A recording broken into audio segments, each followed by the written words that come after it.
কিছু কিছু জিনিস আসলে দূর থেকেই সুন্দর। এই যে দেখতে পাচ্ছেন কি সুন্দর দাঁড়িয়ে আছে রূপপুর পারমাণবিক বিদ্যুৎ প্রকল্পের চুল্লিগুলা।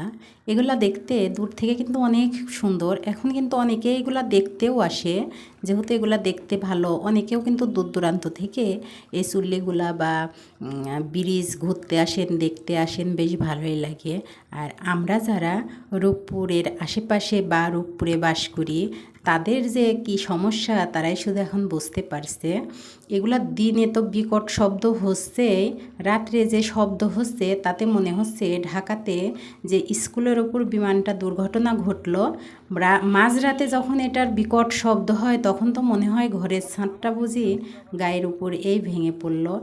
এত বিকট শব্দ হয়, তখন মনে হয় আসলে সব কিছু দূর থেকেই সুন্দর। তো কার কেমন মনে হয় রূপপুর এলাকার মানুষ জানিয়ে যাবেন।